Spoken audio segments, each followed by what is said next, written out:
Fala galera! Depois de muitos vídeos sobre o Oscar, né, sobre a indicação brasileira pro Oscar, depois de achar que Agente Secreto nem seria indicado por causa de Manas, chegou finalmente a hora de falar sobre o Agente Secreto.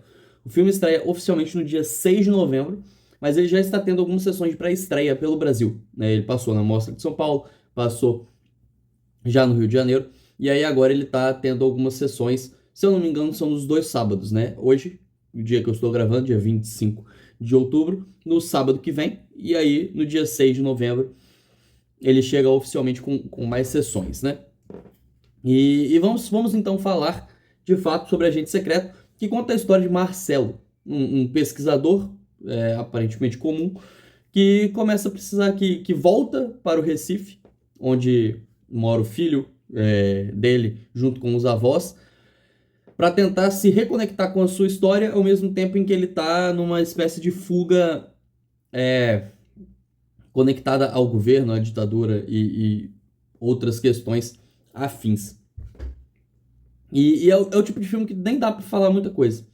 Porque, assim, o marketing do filme, por exemplo, ele foi muito feliz em usar só cenas da primeira parte. Ele é um filme dividido em três partes e o filme só usa cenas basicamente da primeira parte em todos os trailers. Então, ele conseguiu preservar bastante dessa história. Então, você vai conhecendo muito aos poucos, e quando eu digo muito aos poucos é porque ele é um filme de cocção lenta, ele é um filme não de ritmo lento, não podemos confundir aqui. O ritmo do filme é muito bom, e eu vou falar um pouco mais sobre isso.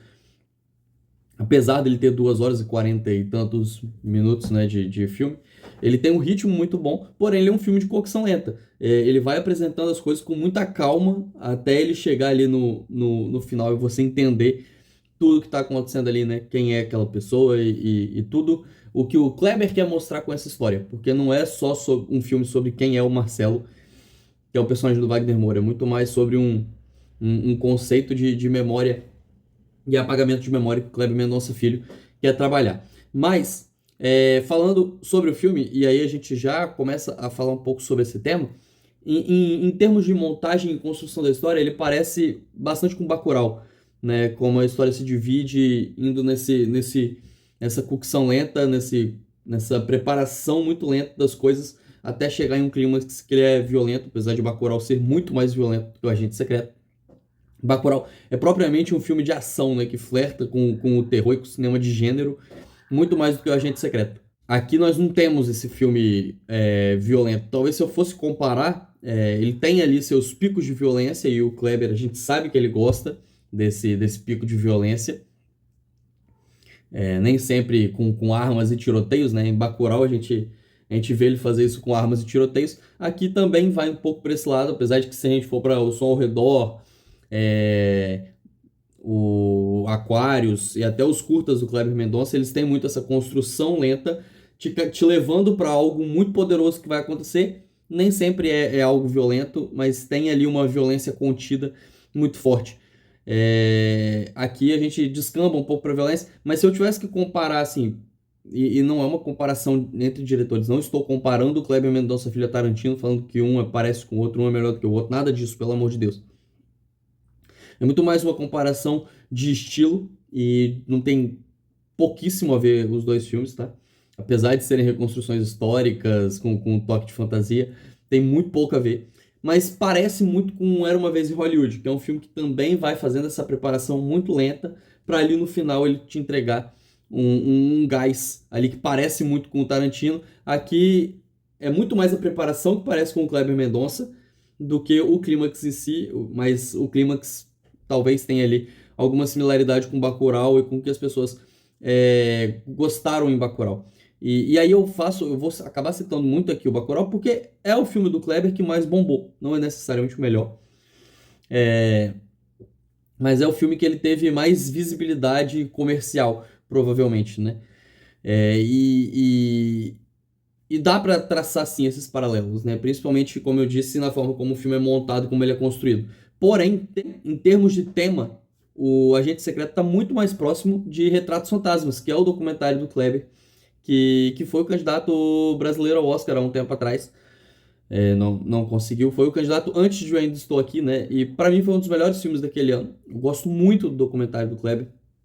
E aqui a gente tem uma proximidade muito grande. Não só porque temos sequências absolutamente importantes do cinema São Luís, não só porque o Seu Alexandre, que é o personagem do Carlos Francisco, é claramente inspirado no projecionista que ele apresenta em Retratos Fantasmas, não só por essa relação com o cinema, porque aqui em O Agente Secreto, e no trailer tem isso, em outros momentos dá pra entender isso, tem uma relação muito forte com o cinema. Eles assistem filmes, tem paralelos com filmes. Tubarão tem uma importância conceitual muito grande aqui, ou A Profecia também, filmes ali da época, né, da década de 70. Mas não é só por isso, é muito mais por essa questão de querer falar sobre memória, sobre registro histórico, e depois ele vai para um outro lado que eu vou falar um pouco mais para frente. Mas eu acho que principalmente memória e registro. O Retratos Fantasmas é sobre isso, com desenvolvimentos completamente diferentes, claro, né? Um documentário sobre cinemas de Recife que foram virando igrejas, e o outro é outra coisa. Mas os dois eles se aproximam muito por estarem interessados em falar sobre memória e registro.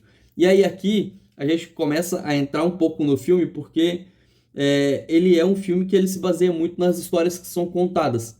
E aí isso faz com que ele seja um filme um pouco fragmentado. E isso pode incomodar algumas pessoas, porque ele não é um filme montado de forma redondinha, onde todo mundo que aparece tem um papel ali no clímax e vai ter uma importância para aquilo que está acontecendo. Sabe, alguns personagens aparecem em uma única cena e eles têm uma grande cena e acabou. Outros têm um pouco mais de tempo. Mas é muito mais, nesse aspecto, ele parece muito mais com um road movie, apesar de não ser, né? Ele se passa todo ali praticamente em um único ponto da cidade, em alguns pontos da cidade, mas pontos bem fixos e importantes. Mas são personagens que atravessam a vida do Marcelo e que a gente vai conhecendo um pouco deles. Porém, até por ele ter essa possibilidade de fazer essa preparação lenta, o Kleber Mendonça Filho, ele não tem medo de parar de contar a história do Marcelo para nos contar um pouco da história desses personagens que estão cercando eles. Alguns você vai saber muita coisa, muita informação, como é o caso da Dona Sebastiana, da Tânia Maria, que é uma personagem brilhante, absolutamente brilhante. Ela é um ponto de humor do filme, mas também é um ponto de cola do filme. Ela conecta muita coisa ali de forma muito importante. Até rolou ali um papo dela, assim, dela estar aparecendo entre as possíveis candidatas ao Oscar de melhor atriz coadjuvante. Isso não vai acontecer, mas seria maravilhoso. Ela é certamente a melhor personagem do filme, assim, com alguma sobra, melhor coadjuvante do filme. E tem um momento em que ela tem um monólogo, e aqui é meio que um parênteses, que eu fiquei pensando que o Kleber ele tem algumas questões de escrita. Eu acho ele um diretor muito melhor do que ele é como roteirista. Como direção, ele tem segurança do que ele quer mostrar. Como roteirista, nem sempre. Às vezes ele cai em um diálogo meio televisivo, um diálogo meio expositivo, que talvez seja explicado pelo desejo desse filme ser compreendido internacionalmente. Mas às vezes ele cai um pouco nisso, ele não escreve os melhores diálogos. Mas tem um momento, tem um monólogo da Sebastiana, que eu fiquei pensando que, cara, se foi o Kleber que escreveu isso e essa mulher só interpretou, ela é uma gênia.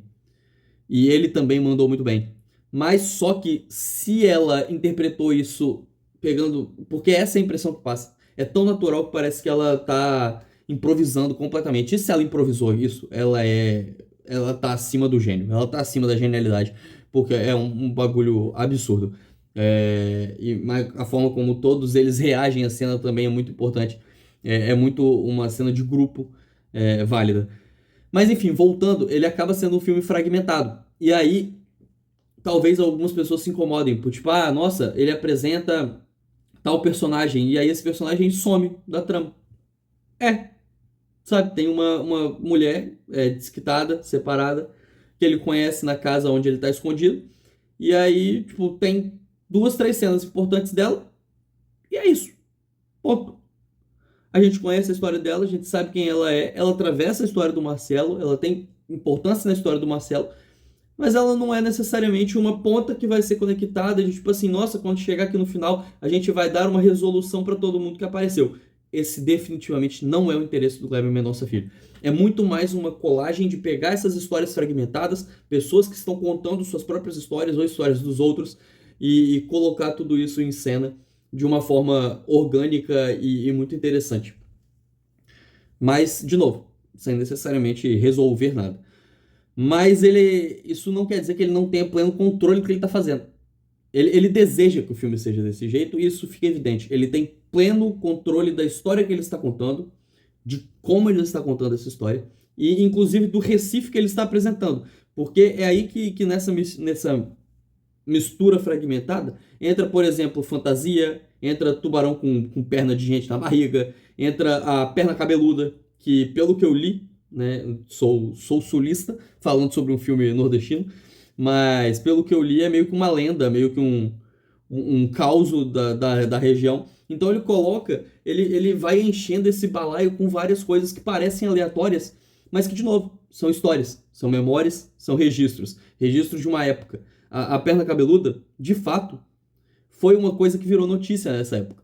Então ele está trazendo para o cinema, e de forma absolutamente cinematográfica, porque essa cena ela é tão surpreendente quanto cinematográfica, ele traz esse registro histórico para dentro da tela do cinema. E aí vale falar dentro dessa direção, e que, cara, o prêmio de direção em Cannes é muito, muito valioso por conta disso, porque é uma coroação do que ele faz exatamente nisso. É esse controle de ritmo, de conseguir que seja um filme de preparação muito lenta, que apresenta a história com calma, que dá espaço para um monte de coadjuvante ficar contando suas próprias histórias, mas sem nunca perder o fio da meada, sem nunca deixar o espectador cansado, com sono. É um filme longo, mas que ele consegue dosar tudo isso, sabe? Todas essas histórias. E aí tem o humor, tem o drama mais pesado, tem o suspense, tem a ação. É uma mistura que ela vai de mistura de histórias fragmentadas para uma mistura de gêneros fragmentados. Em dado momento ele abraça o terror, por exemplo. Em outro não, é meio que o suspense político. Então ele é um filme que ele vai transitando junto com o personagem, junto com o que o personagem está vivendo, junto com o que está acontecendo ali em cena. E, de novo, sem nunca perder o controle do que ele quer contar e de onde ele quer chegar com isso. Apesar de que talvez você discorde de onde ele quer chegar e de como ele vai chegar. Mas ele sabe exatamente o caminho que ele quer fazer. E, de novo, o Recife que ele quer mostrar. Esse Recife que tem essa pitada de fantasia. É um Recife que ele, em dado momento, ele é um Recife meio onírico. Mas nunca menos cinematográfico por conta disso. Muito pelo contrário. É absolutamente cinematográfico. Mas você sente, e até por isso, né? Você sente que você está vivendo a década de 70 em Recife. Tem até uma parada meio febril, sabe? A galera tá sempre suando.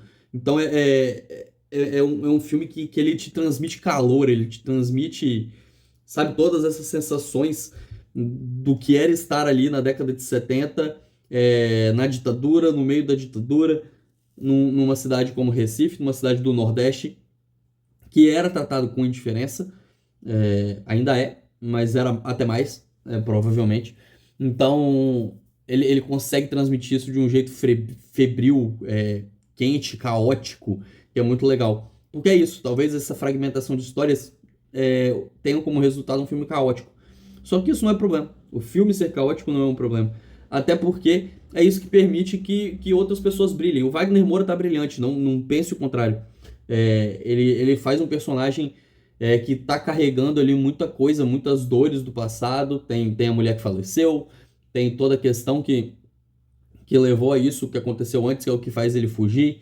Então, é um personagem que ele é, às vezes, até muito silencioso. Ele não é um personagem efusivo. Não é uma atuação que você vai ver ele gritando em dado momento. Eu, por exemplo, saindo do filme, eu não sei qual seria a cena dele fazendo esse paralelo que, no fim das contas, não tem nada a ver, porque Agente Secreto e Ainda Estou Aqui só tem uma similaridade. Se passa na ditadura. Porque o tema é diferente, a ideia é diferente, a construção de mise-en-scène é completamente diferente, é tudo diferente. Até porque o Ainda Estou Aqui é um filme muito mais dramalhão e que fornece material para isso. Mas quando eu saí do Ainda Estou Aqui, tinha umas 3, 4 cenas que eu falei, cara, essa pode ser a Oscar Tape da Fernanda Torres. Aqui eu não sei qual seria a Oscar Tape do Wagner Moura, porque é um trabalho pouco efusivo, muito contido, mas que dentro da construção faz todo sentido. Só que ele consegue que os coadjuvantes brilhem. Então eu já falei da Tânia, que faz o Sebastiano. Mas, cara, a Alice Carvalho, ela tem uma cena, basicamente. E tipo, ela toma o filme pra ela de um jeito que, tipo assim, é absurdo. O Carlos Francisco, que faz o Seu Alexandre, cara, o Carlos Francisco é um dos melhores atores brasileiros que eu encontrei nessa década. Ele tá em vários filmes que eu amo. Ele tá em Sussuarana, que eu vi esse ano. Ele tá em Estranho Caminho, do Guto Parente. Ele tá em Marte 1. Cara, o Carlos Francisco é um achado, que é um ator que ele é, cara, é brilhante, é lindo, é mágico ver o Carlos Francisco em cena. Então, quanto mais cena ele vai dando pro Carlos Francisco, quanto mais espaço ele dava pro Carlos Francisco, mais eu gostava de Agente Secreto. Então, eu gosto. Surpreendentemente, talvez o meu eu de 10 anos atrás não gostasse do filme ser fragmentado desse jeito, de não amarrar as pontas. Sabe? Teve um momento em que eu achei que o filme tinha que amarrar todas as pontas no final. E, cara, não é sobre isso. Eu acho que são cenas individuais tão poderosas que ele vai jogando dentro desse balaio que é muito pouco importante isso, sabe? Tem momentos muito legais, sabe? O Carlos Francisco tem momentos lindos relacionados ao cinema, mas aí logo depois a gente vai pra perna cabeluda, ou a gente vai pra perna dentro do tubarão. Então, assim, é isso, é um filme febril e caótico, mas delicioso. E aí, querendo ou não, eu sei que o vídeo já está grande, mas a gente tem que falar sobre o final do filme. Porque, de fato, e se você não quiser saber nada, eu vou tentar não dar spoilers sobre o filme. Mas se você quiser não saber nada, eu vou evitar, eu vou deixar a tela preto e branco enquanto eu falo isso aqui. Se você quiser, é só você passar para frente para conferir a nota do filme.